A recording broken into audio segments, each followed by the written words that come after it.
Hey 3DMJers, this is Andrea Valdez and you're listening to the 3D Muscle Journey podcast. Today you'll be hearing Alberto Nunez, Brad Loomis, and Nick Licamelli talk about continued training progress. For most people in the gym, the only progress worth measuring is more weight lifted, big changes in body weight, or huge visual changes in the physique.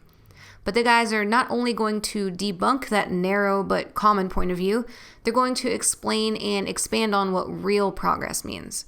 You'll hear the ways they incorporate volume changes, rep schemes, RPE, movement patterns, exercise selection, load placement, and a whole lot of other variables to measure and ensure long-term gains across a full lifting career. This episode will leave you with so many new tools in your toolbox, and it's definitely going to be an asset to replay and revisit anytime you feel like things are stalling or plateauing for yourself or your athletes. As always, if you have any feedback or comments on this episode, go to 3dmusclejourney.com or to our YouTube channel at youtube.com/team3dmj and leave it under podcast number 167. So let's get into it. Here is How to Keep Progressing with Brad Loomis, Nick Licamelli, and Alberto Nunez.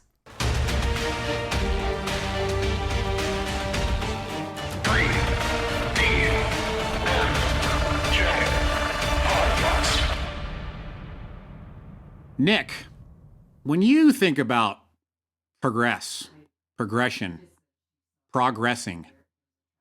what kind of is your stand, your way of doing business there? What's kind of your go-to? Yeah, so I like to look at it, I guess we have to define what exactly it is and what we're talking about. So is this progression like in the short term? Is it progression over a career? I think that's going to have all different answers. There's a lot of ways to measure progress. We could look at weight on the bar. We could look at our physique. We could take different, measurements like that. I guess it really depends on the duration that we're talking about, and then what the actual goal is, and how we define progression. Those are kind of my initial thoughts, very general, but I think we're going to kind of dive into a couple of those things here as this conversation goes on. Yeah, for sure. Because that's an excellent point. I remember when I very, very first started lifting weights, right back in the YMCA in Little Klamath Falls, Oregon, right? And I remember I was embarrassed to bench press with the bar and 25-pound plates on each side. I could only do that like 5 times, and I hated it. I was like, I'm not doing it. I'm going to go over there to the Nautilus machine, and I'm going to go start there.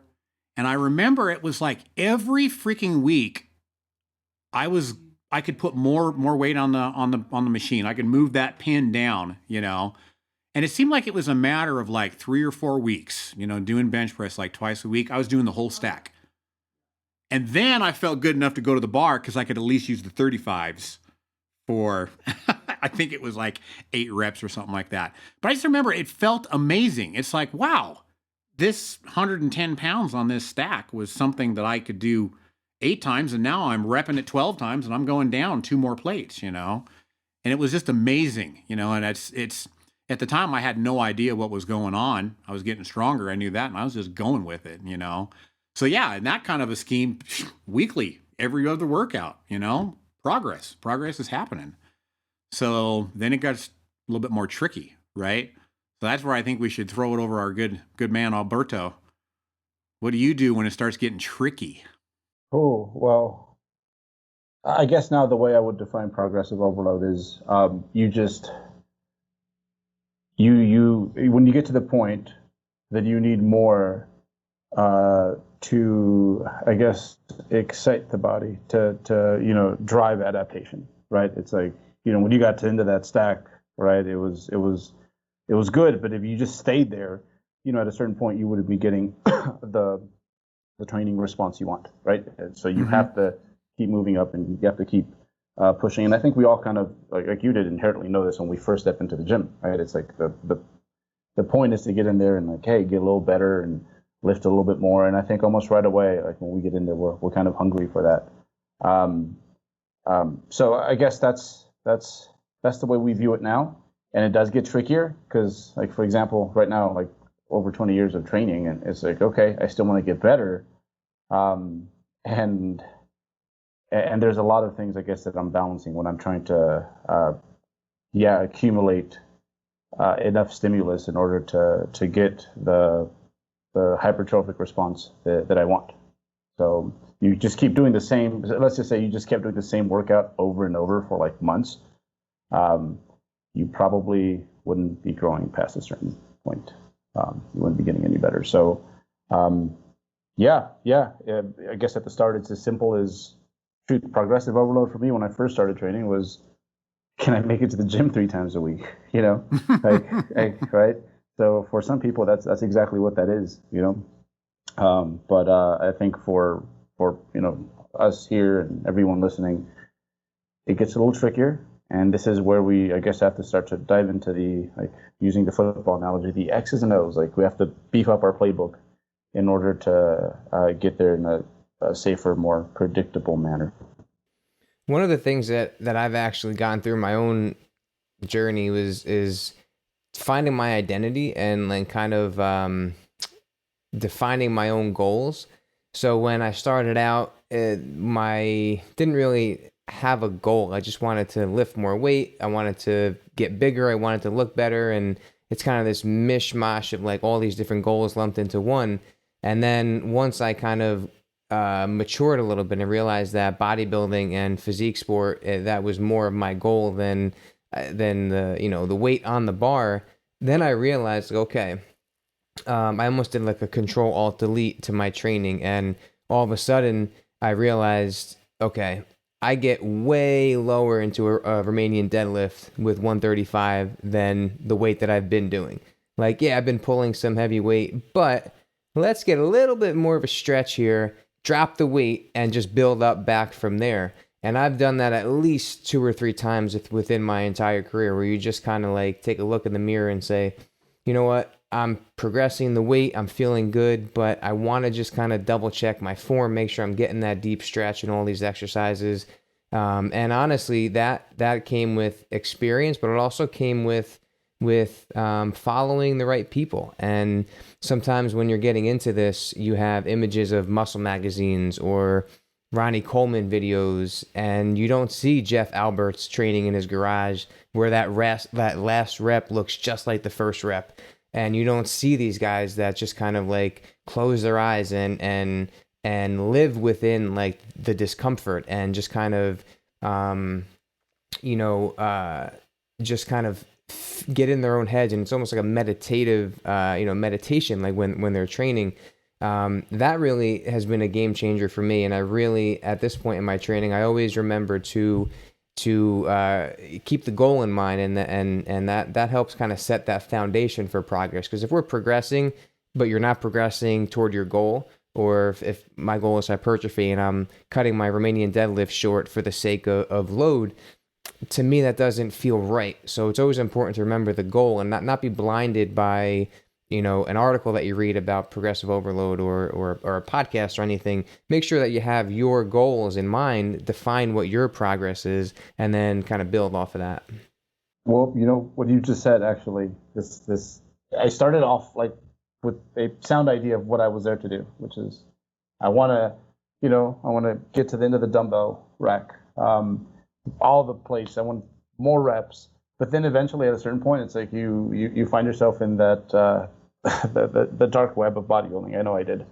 And it became like, I remember there was a point where my goal was literally to go in there and, I guess, endure more pain and brutalize myself more than the last time. That was strictly it. Like, and I'd be disappointed if I'm like, man, you wussed out on that Widowmaker. Like you did too many breaths in between a few of those reps, or you could have taken a bit more of some more of that burn. And I think it had its place. It was, it was kind of like the boot camp for bodybuilding. But at a certain point, I just remember taking a step back and totally wrecked at this point. And I'm like, you know what? My physique was making the most changes when I was like, if my bench press moved up by 20 pounds in 3 reps, my chest followed along with it, and what I'm doing now is just making things so unpredictable. I hurt all the time, You it was fun. It was great while it lasted. But at a certain point, you kind of connect the dots and you're like, oh, okay. So, at the end, it's about, I guess, your profit margin. Are you adding, I guess, yeah, those variables, the reps, the weight, the form improving, like you mentioned, Nick. So there's many ways to I guess, crack that code for sure. But I think, yeah, all of us here kind of come from that generation where that's kind of how we did it for a minute. It was, going in there and basically wrecking yourself. Yeah. And with that being said, Bert, I mean, let's face it, especially you and I, we're not exactly young chickens in the gym anymore, and it seems, at least to me, like you've kind of cracked the code here a little bit. You just posted up a great video. It seems like you keep getting bigger when really it doesn't seem like you should. You've gotten those, couple of decades under your belt, but yet you seem to keep on trucking, keep on getting bigger. I don't want to. Brad, you over here almost 50 with a rib sticking out when you squat, and you're giving me crap, man. Coming out the bone. This man don't stop. Thank you, man. But yeah, no, in all seriousness, I mean, what do you think that your secret is for you? And you might give a little bit of context there too, how you kind of tend to respond pretty darn well, to kind of a nice dose of volume, but at the same time, you can break yourself, and you have done that before. But how have you unlocked that code? I think it's a combination of, I guess, you know what, because to kind of get rolling on what we are trying to do with this one is, just over the years, it's like I've gathered data on myself, I've beefed up the playbook. And then I also have the benefit of working with other folks and trying things with other people. So, it's like, hey, American football, right? Like there's like all these plays. It's like, hey, let's run this one, right? Same dealio with bodybuilding, like the playbook's pretty big. Sometimes it can be hard to trust it, especially when you're not feeling great, you're kind of in a drought, but it's cliche, trust the process, but, or at least like run the process its whole way through and then see what worked well and what didn't. And so again, it goes back to just that, gathering data, like fine tuning things. Sometimes you have to let go of things that you're like, man, I thought that was it, but it really isn't. So yeah, it goes back to, I think, beefing up the playbook and just being hyper aware when it comes to context, right? Because context is everything, right? So yeah, it comes down to that basically. Just years of experience with myself, training other folks, and yeah, just being aware of what's going on in that moment.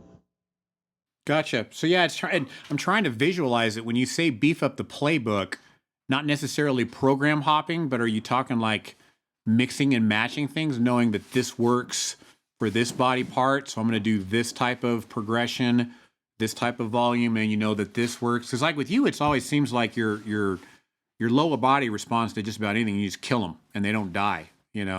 So maybe do you use this type of progression and this type of system, this play for the lower body? Is that kind of what you're talking about, is meshing like all these different plays together into whatever it is that you're doing a particular block? So I think the first layer for most people is, I think the whole like sets per week range has been like, it's been great that everyone's kind of been on the same page with that. Like the 10 to 20 sets. Yeah, seems that's to been be a about game the sweet breaker. spot for everyone, right? Because when you get those really go hard athletes, whether it's a chick that just like wants to grow her glutes, or some dude that he's like, hey, I want to get like my pro card at some point. Often they're doing like too much. Like that's the issue, right? So usually just raking people into that area, like that's a huge one. And I think one that actually I probably should have said before that is just exercise technique. I'm sure Nick and well, I'm not sure. We'll see if he agrees. But as you learn more about biomechanics, right? Like it's probably you go back to what you're doing in the gym. Like okay, so maybe that upright row to my chin isn't like the best way to go about it. So honestly, I think above anything else, like you could have someone on a kind of crappy program that's lacking a few things, but if technique is right and they're moving the way they should, that in itself often can be like a huge way to just make the stimulus like that much more potent, for sure. Mm-hmm. Yeah, I think that also is a huge component in longevity in this game is learning, the movement patterns that work for you. And maybe there's not a good or bad exercise, but there is a damn good or bad exercise for you personally. Everyone has that movement that they know that you just think about doing and like your shoulder pinches, or like you think about doing it and like your hip pinches or something, right? Or your back hurts. We need to kind of get the message across that it's not really a bad exercise. It's just maybe not for you at this time. So I could say that for me, the overhead dumbbell press, for some reason, gets my shoulder every time. So I moved to a landmine press. I haven't looked back. Like I could probably do them, but I haven't needed to look back. Like I just do my landmine presses and then we're good to go.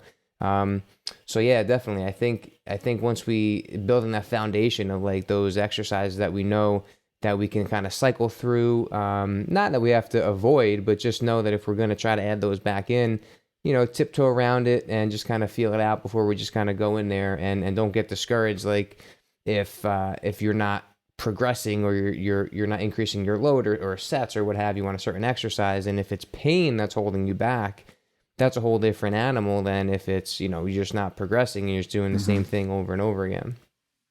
Yeah, that's a great point, because I know, at least for me anecdotally, a big chink in my armor in my early bodybuilding career is my back. I mean, I had like no lats, I could get shredded. I could kind of somewhat pose them, but it was definitely my weak link, and I just kind of remember thinking at the time, how is it that I can't develop my back? I'm doing barbell rows, and I've progressed from, 115 pounds all the way up to, I think at one point I was like doing 270 pounds, how is it that I've progressed all this time and I still am not seeing the development in my lats, that I want? And it for whatever reason or another, it's got away from doing barbell rows. I can't even remember why. But one thing I can say is that it doesn't matter if it's I return to it now and then do it for a while, or if I just randomly do it on some given week. I suck at barbell rows. It's like I can't use my back. I use too much momentum. I kind of look like I'm trying to do a half clean, with the bar. And then, I just kind of came to the conclusion, barbell rows are probably a great exercise for a lot of people. Bert did heavy barbell rows kind of in a semi-clean fashion for a long time, and he's arguably got a great back, But for me, I don't know why. I mean, it feels okay. I don't feel like a monkey humping a football or anything, but at the same time, I just suck at doing barbell rows. I went ahead and I started doing something that I've never really done before, and I've done it for like a year and a half now. I started doing just like a straight arm pull down, or like some people would call it a pullover, if you do it supine. I would introduce those here and there in the past in my training, but I never did it consistently. I would do it for like a block and then I get away from it, But now that I've been doing it for like a good solid couple of years and incorporating some quote unquote intensity techniques, even though that's not the true version of intensity, but doing mile rep sets, and pushing close to failure with short rest between clusters and things like that. I'll be damned if my lats don't feel like they're growing. I can get a pump in my lats, which I have never really gotten before. And the progress is really, really slow because it's basically an isolation exercise. But sure as shit, I'm kind of finding on these mile rep sets that I'm doing, I'm getting a few more reps here and there. I'm taking every set basically to either failure or I'm tapping out from the burn, but I'm getting a few more repetitions. And who knows, maybe I'll be able to graduate from that green band, to kind of that black band eventually, But that's a great point that there's not maybe good or bad exercises per se. A lot of people, including Berto, can do great with bent over barbell rows. I can't do it. I kind of exhausted the progressive overload fashion, went to something that worked better for me. Like you said, Nick, hit Control-Alt-Delete, started over again. progression's happening again, kind of in a more subtle fashion. So sometimes progressive overload is just, I guess, building a foundation of movements that basically like sweeps the whole floor, like narrowing it down. That might take a few years. It might take a few years to finally get to the point where it's like, oh, okay, so all these movements here, they cover all my needs. They don't hurt me, and I can progress quite comfortably in them. So yeah, that's another way of progressing. And that might take 5 years for someone to figure out. Like, okay, I used to, I don't know, squat maybe because I felt like I needed to do it, but holy crap, I'm like, I'm 5'11" with super long femurs. And I just keep hurting my back once I get to a certain point, and, which is quite a typical one. But yeah, excellent point. Sometimes just figuring out what are your tools in regards to exercises, I think that's a huge aha moment. And just that itself will unlock some progress. Absolutely. Do you guys think exercise, like the choice of exercise, can be a way to progress? So in other words, like say the goal is a barbell back squat. Maybe we start with like a goblet squat if it's a newcomer to the gym, and then, or maybe we start with a hack squat and then go to a goblet squat and then go to maybe a front squat, and then maybe. Do you think maybe that's like another type of way to progress, like just changing the complexity of the exercise? Yeah, good question. I mean, that's kind of like what I did when I very, very first started, right? I was embarrassed to use the barbell, so I started on the Nautilus machine, maxed that out, then jumped over to the barbell bench press, right? So yeah, I think that a system like that is probably a way to progress. Right there, you're kind of talking about, you could progress for like a year. Like you just said, going from a goblet squat to a dumbbell front squat, to a barbell front squat, to a high bar back squat, you're talking about years possibly of progression there. I think the tricky thing is when we get into that program hopping, you know what I mean? It's kind of like, you don't necessarily want to like progress and then not look back.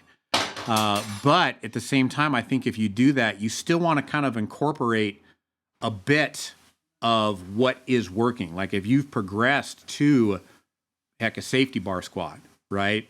I don't think there's anything wrong with going back to a goblet squat. Maybe you can do goblet squats in a hypertrophy rep range or using myo reps or whatever.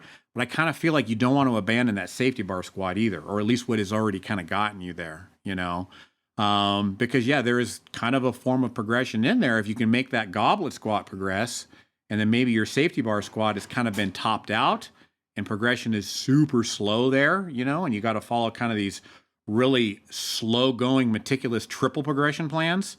You can maybe get in between those progression jumps doing your goblet squat or something like that in a higher rep range, or however you want to go about doing it. So that's the first thing that kind of comes to my mind, when you kind of talk about that kind of progression. But Alberto's nodding his head. I know he's got a lot to say about this too. The one thing I did want to add to that was, in that hypothetical situation, we're talking about if the barbell back squat was the goal for some reason, because we also don't want, just thinking about it now, we don't want people thinking like, well, I'm progressing my hack squat. Great. Like, do I have to now progress to a back squat, or a barbell squat? Like, am I holding myself back because I'm not under the bar? Like, every muscle magazine that I've read said the squat is the king of all exercises. So it's important to remember that if the goal is not to barbell back squat, the barbell back squat should not be the goal. We can progress with a goblet squat pretty damn well. We could progress with split squats and hack squats. And so again, all coming back to what that goal is, and then how we define progress. Because if we don't know what the target is, what are we don't know if we're hitting it or what to even aim at. Yeah. Good context. Yeah. What's going on, 3DMJers? Eric Helms here. Thanks for listening to our podcast. I just want to take a second to tell you about MASS, Monthly Applications in Strength Sport. This is a monthly research review that I put out with Greg Nuckols, Dr. Mike Zerdos, and Dr. Eric Trexler, where we cover the most up-to-date, peer-reviewed research in the world of strength and physique sport that's directly relevant to your practice as a coach or an athlete. We provide our reviews in written format, but also, since you enjoy our podcast, in audio roundtable reviews where we discuss the research in depth. Finally, we also do video concept reviews where we cover a broader topic in video format for your learning. For fitness professionals, you can take quizzes on mass content and earn continuing education credits for most of the biggest certifying bodies in the fitness industry. If you want to sign up and get a subscription, head over to 3dmusclejourney.com and click on the Products tab. Thanks for your time, and thanks for listening. So let's just say we have our exercises in order. We're using roughly an amount of volume that the individual requires. The technique is pretty spot on. We're doing all those things right. I guess what are some other variables like past that we can play with? That's a hard case, and a lot of people getting smarter. They come to us, and you're like, man, this is all reasonable, right? Yeah. And that really a lot of times is the ultimate question, and kind of where we need to really pull like all of our theories, evidence, etc., tie it together to come up with a game plan. Earlier this week on Instagram, we posted up this square that says nobody can get bigger and stronger forever. Everybody has their genetic limit. And I was definitely feeling that because it's kind of like, man, is this it for Brad? Is progression kind of something that is kind of out the window? And while it wouldn't break my heart, I'm still going to train because I enjoy training. I enjoy just randomly being able to squat 400 pounds, even though I've done it a million times before. I just want to do it. It feels good, and I'm going to keep doing it forever. But that's, how do I keep doing that when you've met that genetic limit? Have I met that genetic limit? Maybe I just haven't found the right progression, So yeah, I think that's the big question that you asked there, Bert. I think we need to spitball just tons of ideas that we've done on ourselves, what evidence kind of shows, what we've done with clients, what's the first place I go to with this one today because of modern times? It's just all the stuff outside of the gym. Because when I first started bodybuilding, everyone Tupperware, just all over the house, right? What's he doing Friday night? He's going to bed at 8 p.m. But now a combination of super addicting cell phones. There's more leeway as we've removed some of the more unnecessary rules when it comes to how you should eat. Quite often, I never thought I'd say it, but the answer is just the stuff outside of the gym. They can sometimes be the roadblock that is preventing you from, progressing the way you should. And I know because I catch myself with this. I will be hitting a rough spot, and I'm like, all right, let me backtrack the last 10 days. Let's go over the sleep. Let's go over the food. Did you get up and get that last meal of the day in when you could have? Little things like that. So yeah, I think that's a big issue and something to look at when you think the other things are pretty well laid out. Have you guys noticed that with kids these days? I guess. Nick's the young one here. I'm going to go ahead and let him go. Yeah. I mean, yeah. So for my story, I'm still very much at the beginning of approaching this thing with a level head and because we're talking first stumbling upon 3DMJ, 3-4 years ago. So I remember those days very much. And you really want to talk about those days, we'll get my wife on the podcast. And she dated me for a very long time before we got married. Yeah, man. So the most progress I've made in my career, professionally and in bodybuilding, has been outside of those things, has been just being Nick and finding Nick. And one of my, I guess, greatest strengths, but also greatest weaknesses, like a lot of us that get into this, is that we know how to go hard. We just know how to go there. It doesn't matter. It's not even a thing. It's good. We're going to do it. This is it. And it's a blessing and it's a curse. And it's almost like in the wrong hands, that could be dangerous. And the progress I've made outside of the gym and outside of my career has been some of the progress that I'm most proud of. Like you're saying, I used to very recently, I still have Tupperware that doesn't get used anymore, but it's still in my cabinet. You know, the anxiety of being somewhere and not getting your meal in, or the attitude to give to people for no reason, you know, that has all changed. My last prep, and I know Eric and all of us have kind of talked about this, but my last prep that I did, no one around me knew I was doing it. Not a soul knew I was doing it, except my father at a family party looked at me and said, "You losing weight again?"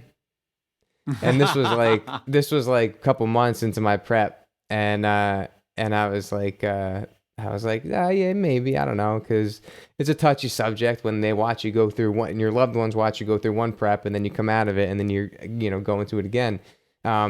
But yeah, my most recent prep, I didn't, you know, other than being really cold and feeling physically drained and everything else that comes with prep, I was able to, you know, kind of exist as a normal person and maybe even make my life more organized and more focused on things. And so yeah, the progress outside the gym, that's the hardest, the most important, and probably the most underrated.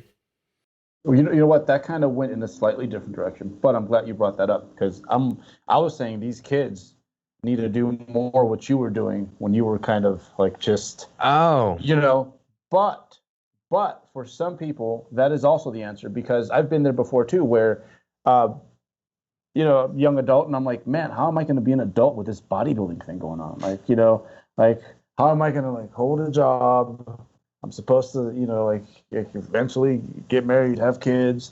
Like I have to eat every 2 hours, man. Right. So for some people, it's like legitimately like getting rid of some of the extra is what they need. Like you know, like making like all you can really do is have a sound plan.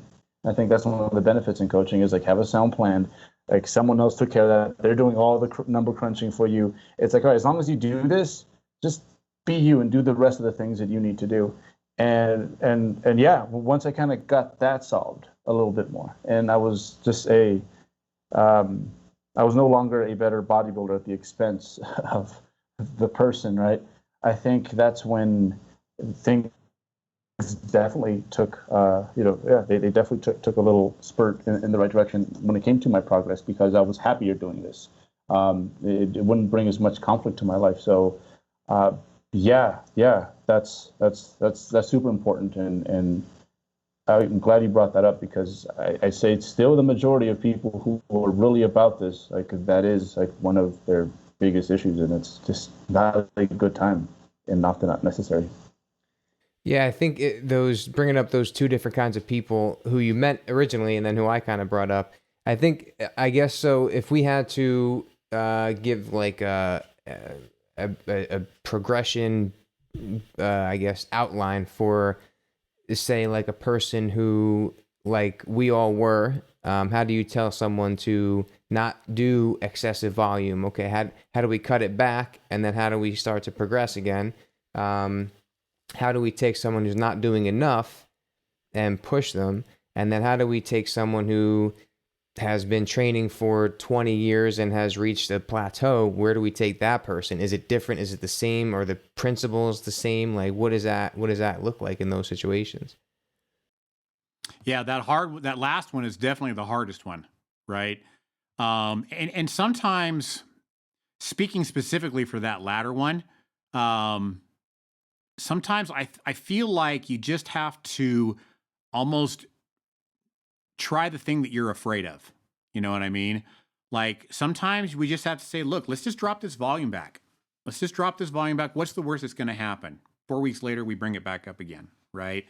But let's drop this volume back. Let's maybe make things a little bit more livable. Make it so that you can actually get all your training in and not stress over missing this workout or this session or this particular exercise or what have you, you know? And then while we're doing that, kind of like you said, Nick, hitting that Control-Alt-Delete, maybe let's just kind of evaluate things a little bit. Let's get a look at these movements, you know? Are you really pushing as hard as you say you are? Maybe you're pushing 5 good reps and then you're slopping out another 10, 14 repetitions, but 10 of them were junk. You know what I mean? Let's kind of do an audit of these things while we're kind of testing out this quote unquote lower volume approach, you know? And then, of course, that right there is going to yield kind of a host of answers that you can then program from. A lot of those reps are junk. We need to just clean things up here a little bit. All the volume that we lost by cutting it back, we're going to pick up again by getting 12 good reps and 2 junk reps instead of 4 good reps and 10 junk reps. You know, sometimes everything's good. Sometimes everything is good. You know, the rep quality is good. You know, now things are getting a little bit more doable. Now maybe we can progress from here by adding a set, doing some sort of a progression scheme, double progression, triple progression, whatever. Sometimes it's not even necessarily a program progression. Let's just see what the RPE is on all these things that we have programmed. Do that for 4 weeks, see if the RPE comes down after 4 weeks, you know. I think that is one of a few answers for that really hard person. But I think, you know, in a nutshell, don't be afraid to do something that maybe you've been afraid to do. At least try it, you know, because what's the worst that's going to happen? You've already done this for 20, 25 years. This next block is like a blink of an eye, you know. But yeah, you can use, it doesn't have to be like an either or spectrum. You know what I mean?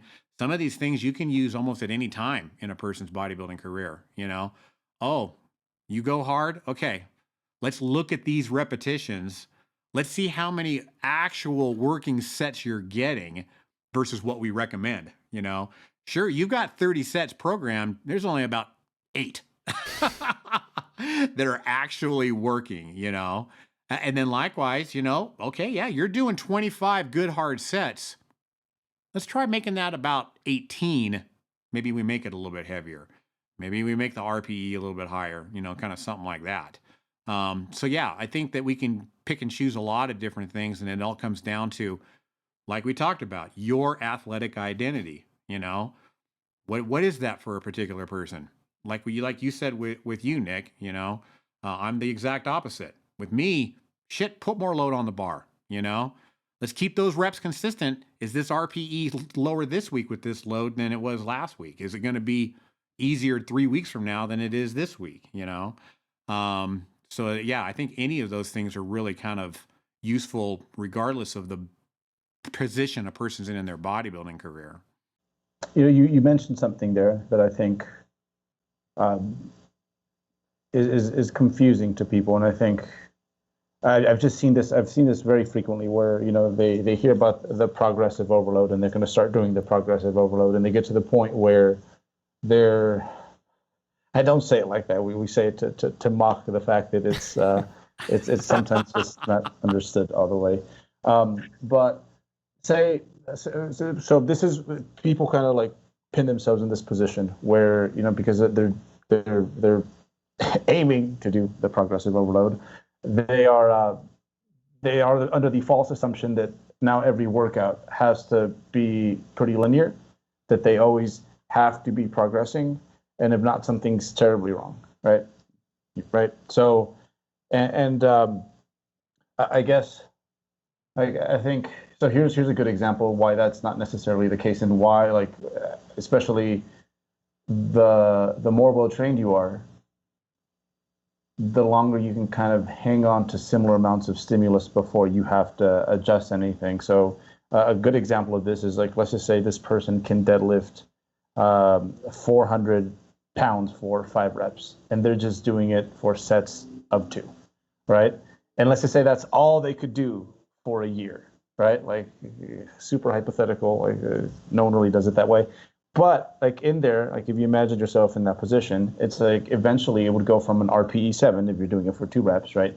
Maybe they're doing 3 sets, and by the end it was an RPE 8. Like, it would keep moving up. Like, eventually, like 4 months down the road, it would be, I don't know, like an RPE 5 on the last one, and then they get to the point where it's like a year into this, and it would be like RPE nothing to them. Like, they couldn't even tell you. And of course, yes, some of that is neurological, but at the same time, some of that that's going to tag along is going to be muscular as well. But yeah, it just kind of goes to show you, it's like a very similar amount of stimulus can work for a while, You just don't want to find yourself being that guy where 4 or 5 months down the road, you're like, man, I'm kind of still lifting the same weights. Like that is when it becomes an issue. And I think we have to, I guess, make that time scale quite explicit to people because again, people pressure themselves into feeling like they have to progress all the time. When in reality, some of the most consistent guys I know, like Jeff Alberts, will kind of hang on to like very similar sequences for many months. And it's not until you step back like 9 months, a year, that you're like, oh wow, he's added a bit here and there. So yeah, it doesn't mean workout to workout. It just means over the course of time, and how long that takes. Well, again, context matters there. Again, it's like, okay, where are you in regards to how well trained you are? How close are you to your ceiling? Genetics, things like that. One of the things that I find with the athletes that I work with pain and injury is, so we talked about all these different ways to look at progress. And if a lot of the athletes out there are focused on weight on the bar or sets and reps, they may miss the nuances of progress that they're actually making. That's a conversation I have a lot. Is I'll have someone who has, let's say 4 out of 10 pain in their knee on day 1, and they can go up 2 steps, but then it gets to an 8 out of 10 and then they have to stop. Well, maybe in 4 weeks, they still have a 4 out of 10 pain in their knee, but they walk up 3 flights of stairs. Well, then if their goal is to be pain free, just like our athlete whose goal is to increase weight on the bar only, they're going to miss the fact that they just made all of those gains, all that progress. So it's my job to kind of point that out and say, I get it. I get you're still feeling that pain, but look at all this great stuff that you're doing and that we've done. So I think sometimes that's where our biggest role can be, is just bringing light to those things. And I think, like Brad, you were talking before, I think it comes down to building a trusting relationship so that we can have those conversations. Because Brad, like you said, if you want someone, especially with the mindset of a strength and physique athlete, if you want them to try things that they've never done before and stray from their program, you better have some trust built up, because they're not going to do that easily. So like everything that we do when we work with athletes or clients or patients, that trust is number one. And then sometimes progress is just a matter of us pointing out all the great progress. On the other side, sometimes it's the opposite. Sometimes people, it's like that meme where like the guy's like 16th place and he's like biting the metal and shaking the champagne. Sometimes it's like, look, maybe we need to start like, yeah, you're feeling good and you're lifting good, but don't you think we should have increased weight in the past maybe couple months of this lift, and maybe we could start implementing some of this? So as we're going through this conversation, I'm just realizing that there's so many different types of athletes that we would approach so differently. And I guess that it all comes down to knowing the athlete, knowing yourself, and kind of going from there. It's kind of like murkier than I thought when we first started this conversation. Yeah, for sure. And, I think one thing that kind of came to mind as you were talking there is that sometimes we have to because really kind of what it boils down to is we've talked about a lot of different ways to achieve progress, right? We've talked about a lot of different ways that we can kind of define progress without necessarily having it be progressive overload, and sometimes what it kind of boils down to is you have to kind of like sacrifice one form of progression in order to progress in another way. You know what I mean? So it's kind of like that linear progression where we're going up in load. Sometimes we do have to kind of sacrifice a rep or two, and it's all for the greater good of getting stronger, and kind of like we said, when it comes to the nuance of lifting, sometimes you have to sacrifice a little bit of load in order to get a greater range of motion. Sometimes we do have to sacrifice a little bit of load in order to get more repetitions, in order to get more volume, whether it be sets or reps, right? And so I think that my point is that progressive overload is not necessarily a one-size-fits-all approach, And sometimes you do have to sacrifice progress in one avenue in order to get progress in another avenue. in which case we've just kind of defined another form of progress, right? Progressing this way, sacrificing this one. But then the one we sacrificed on, now we focus on progressing there and maybe sacrificing what we were progressing on elsewhere. Hence, hitting Control-Alt-Delete every time that we kind of find this, or not even find, but revisit, maybe like Bert said. This is a playbook that we've used, and this play works every freaking time. We get a first down when we need 5 yards every freaking time. Well, now it's kind of time to say, okay, this has worked before. Let's revisit that play now. Run that. We know that this play has kind of worked before. Run that. And then all the while, it gets fun when you mix and match all those different things with different body parts and different lifts and, kind of stuff like that. There's so many metrics. Like even I had an athlete a few years back where we were, when it came to gym time, like we had 60 minutes. So, and they also happened to be pretty trigger happy about progressions. Like I'm like, you're trying to make improvements that far exceed our ability to adapt, right? And what I ended up doing was I wrote down the whole program. Like, this is what we're doing, and you're not changing a thing. You're repeating these like sequences, even if it's a terrific day. Easiest program I've ever written, because literally this is what we're doing for like 5 weeks.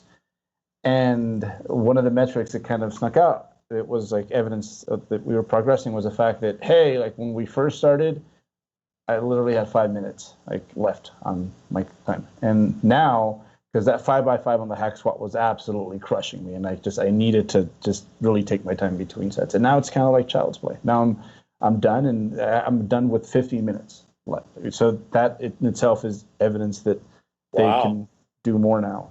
So there's so many ways. There's so many ways, and I think quite often once people like this person, once they get to, and they're an avid listener, so hey, I called you out, bro. But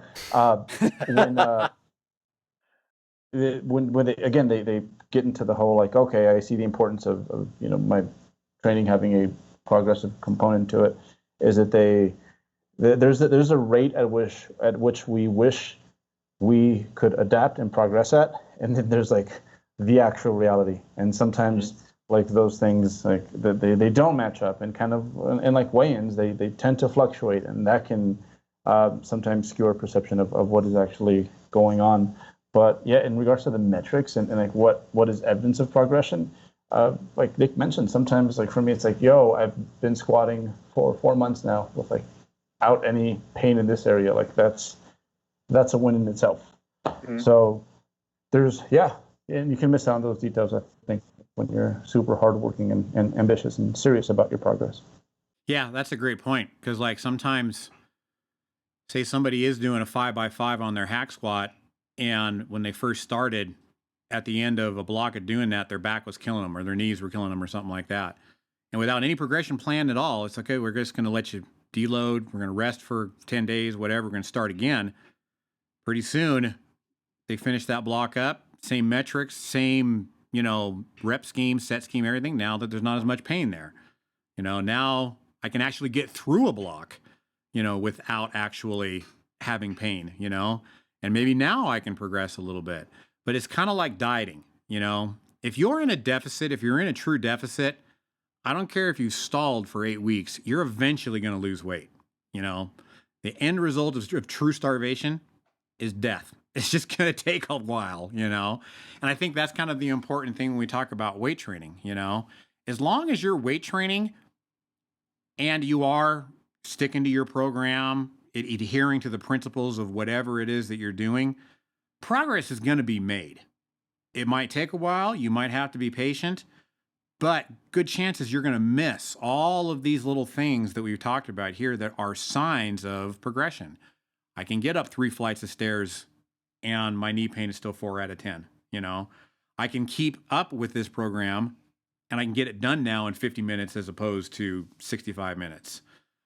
I feel pain after a block of training and now I don't. These are all signs of progression when you didn't even necessarily even plan for it. When I just first bumped my training to 5 days a week, and I added a little, no, actually I didn't add volume, but I just spread it out to 5 days a week. I remember I just felt like fevery and off. I was just like only 2 rest days.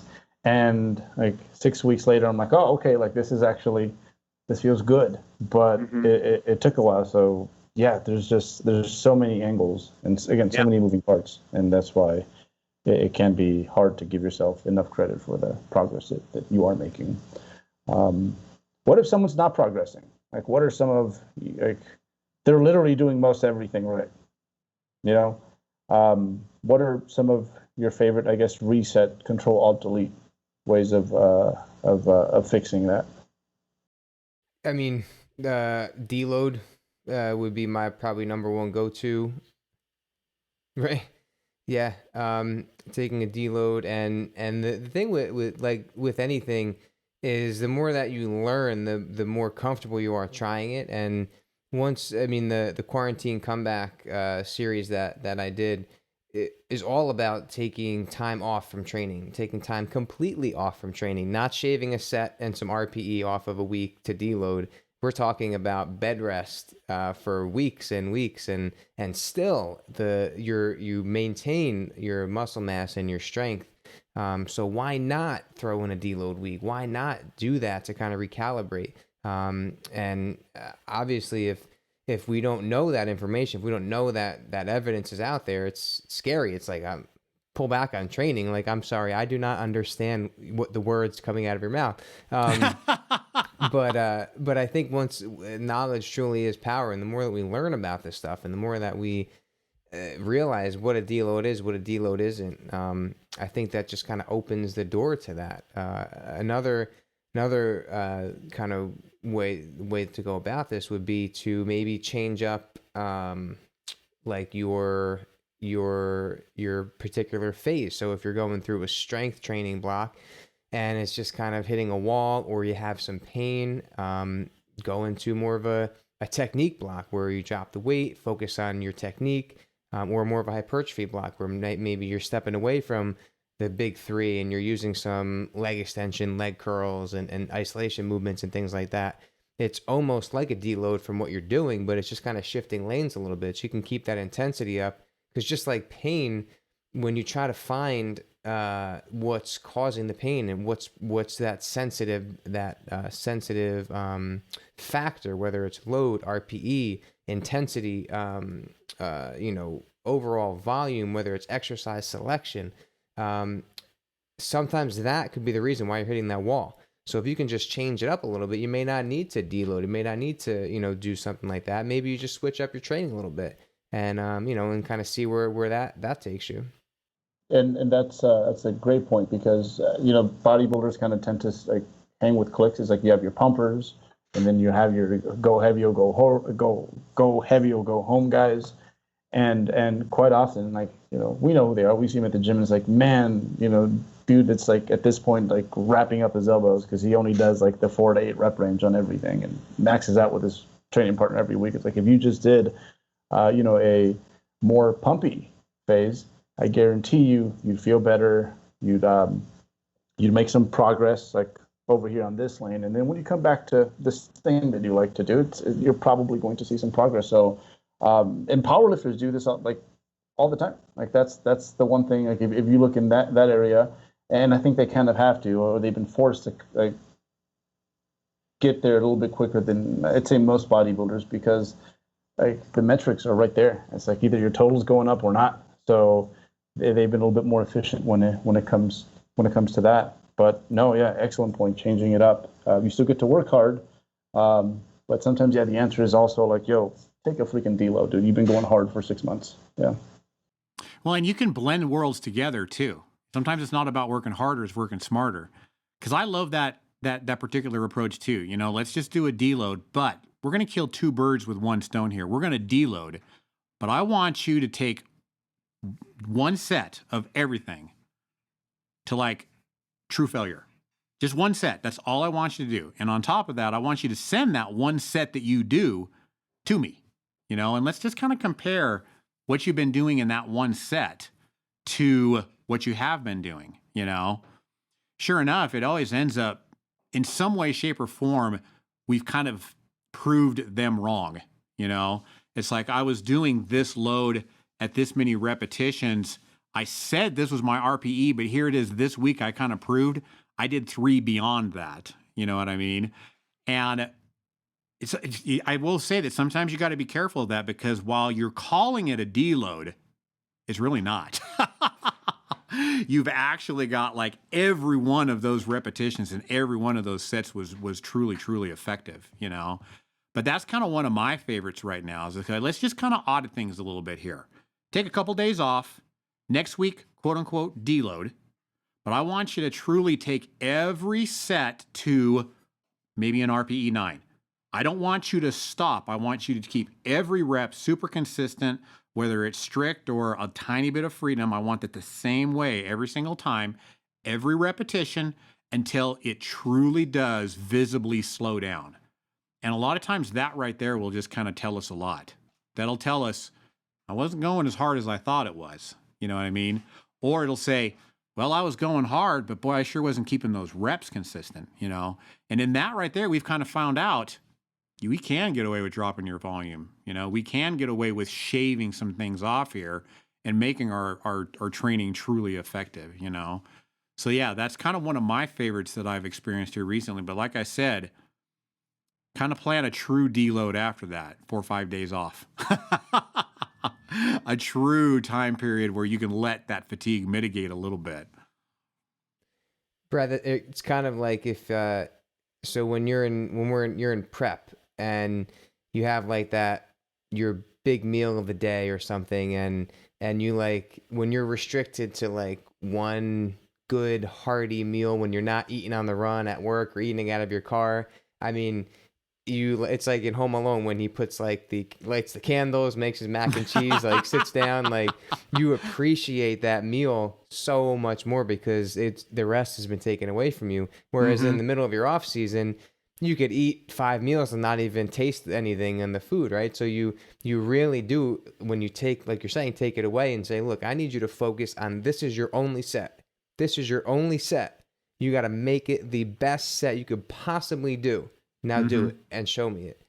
Same, you know, very similar to that. Like you have to treat every set like it's your last one. Enjoy every meal as if you're in prep.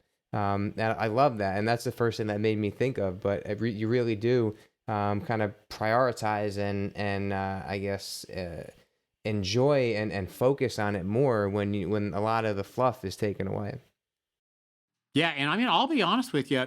Sometimes we'll start out a block that way. Because especially the way that I kind of arrange my blocks, it's a little bit different. You know, I kind of arrange certain microcycles and I give myself like a month or 2, 6 weeks, whatever, to complete that block, you know, and I can auto-regulate days off and, you know, and kind of things like that.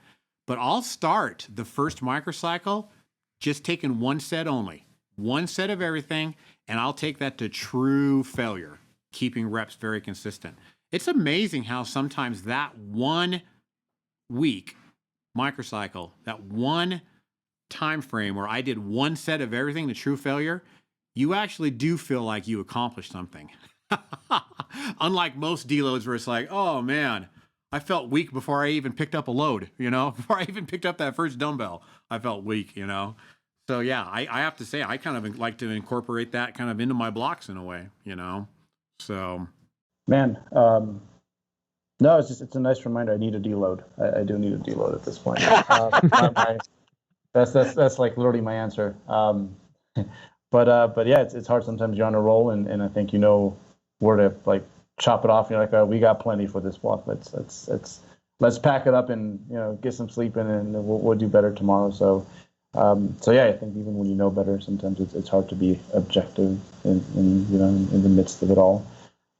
Yeah, I guess some take home advice, right, for our listeners, something they can apply ASAP. I think those are always fun. Brad gave a few options away, but yeah, practical stuff, like things that they can just send to their homies and be like, just fast forward to this part. These are all the answers. Yeah, sometimes that's Brad. I'll admit, I'm getting a little impatient sometimes in my old age. So what are the secrets? What are more, I guess, yeah.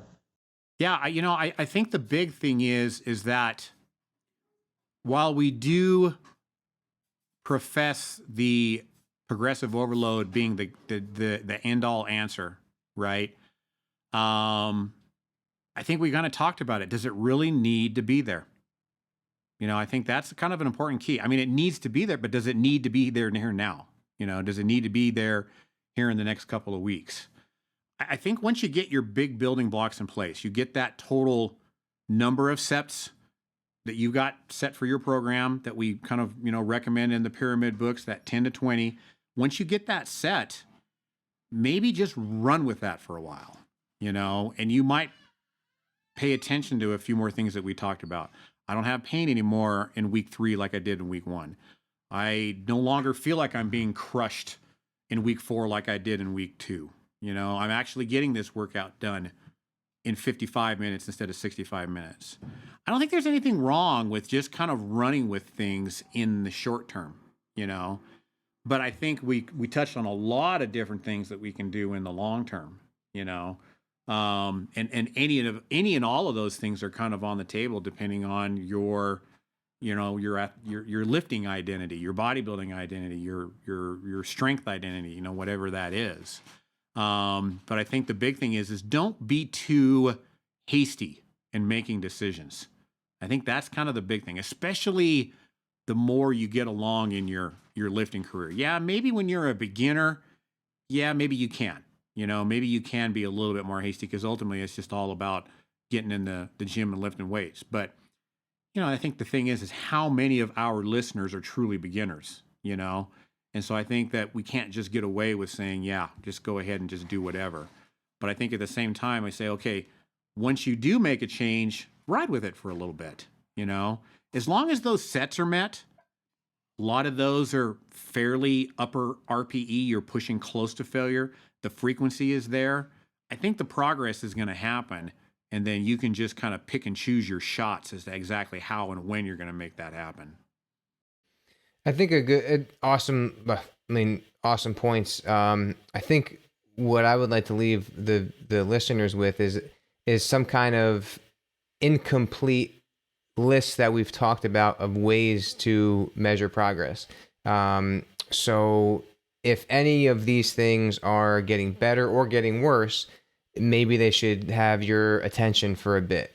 So we've talked about technique, exercise technique. So like I mentioned, is that RDL not quite tapping the ground like it used to? Like, are you kind of putting that on the back burner for load?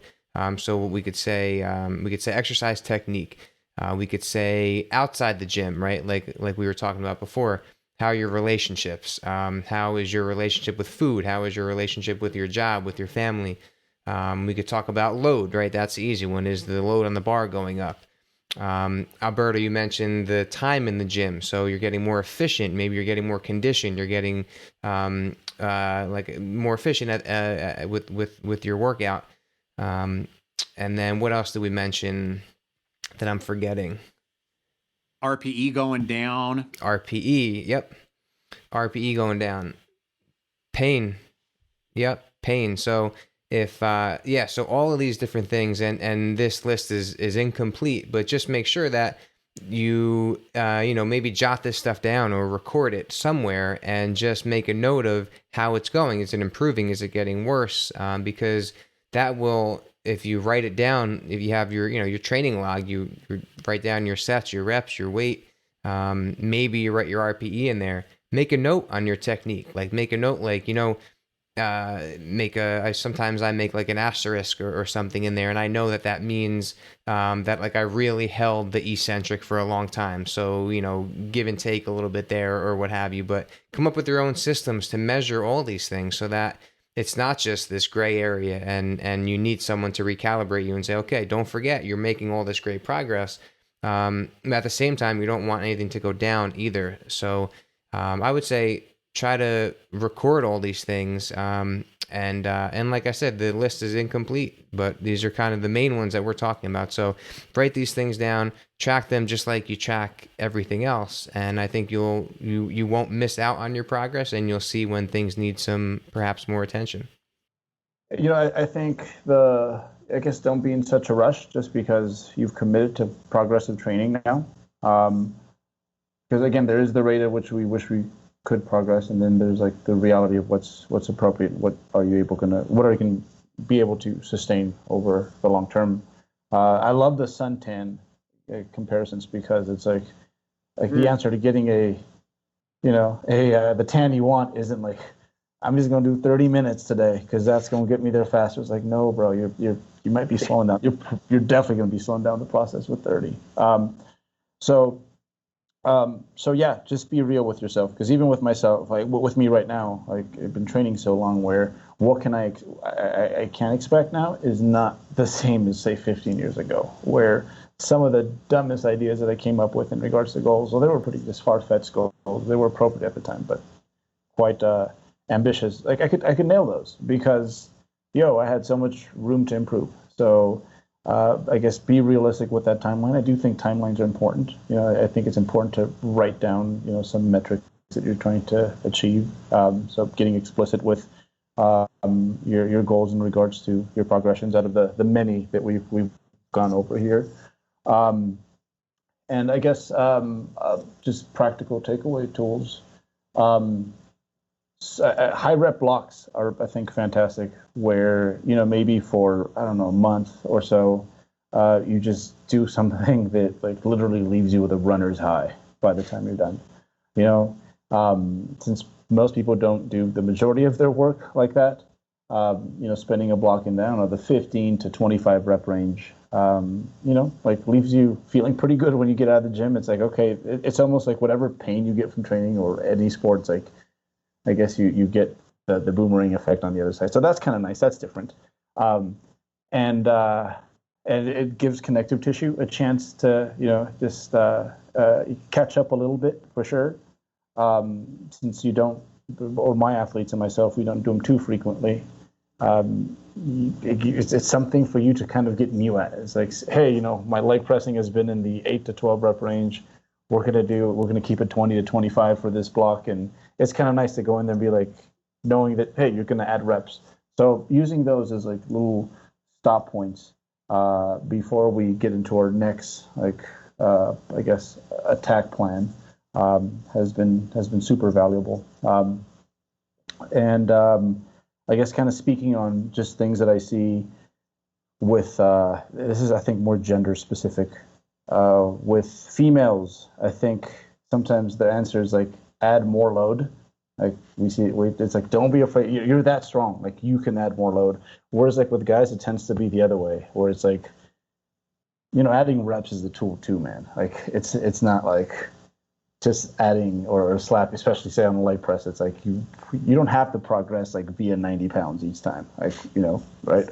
So yeah, I think those are. Those are things that I've been using frequently. Just the high rep phases to kind of, change things up, interrupt things. I think there's something there, and they set us up for progression afterwards, because you almost always see that on the other end. And yeah, just, I guess, regardless of gender, identify yourself. Are you someone who maybe doesn't use reps as much as you? I know I am. Like, I hate reps, especially like deep into the off season, because you're so strong and you just want to like keep lifting that set of dumbbells as opposed to like that set of dumbbells. So yeah, if you're a loader, like, hey, give reps a chance. And if you're someone who, lifting heavy makes him a little nervous, it's like, yo, give that a shot. And often that's just something that I see very, very frequently. So, yeah. And you don't want to be caught like a monkey trying to hump a football. I get your membership revoked. All those Bradisms. We got to collect all those Bradisms and like put them in a little list. What is it? The punch bowl. Say it. The turd punch bowl. Yes. Yes. Yes. I would ruin a party. Oh my gosh. Oh, right. On a panini maker, but we'll let you tell that story. We'll save that for another time. We'll save that for a nice dieting episode when we're talking about nutrition, right? So. Question right there. All right, gents. Great way to end the podcast. Nick, Alberto, thank you for joining me. I appreciate it. It was fun. I even learned a lot. So until next time. Hey guys, this is Coach Alberto Nunez. Thanks so much for listening to our show today. Thank you so much for hanging out with us. I wanted to take a moment to remind you guys that we have a giant video library of educational materials at 3dmjvault.com. The Vault is a place where we have organized our best information, paired it up with some of our favorite resources, and shared with all of you guys in one online database. We have courses on contest prep, hypertrophy, posing, fat loss, postseason recovery, and a whole lot more. Most of it is free. Some of it is for purchase to help support this podcast, and we continue adding pieces of updated content to it every couple of months that members always have unlimited access to. Once again, that's 3dmjvault.com, and we really hope you like it.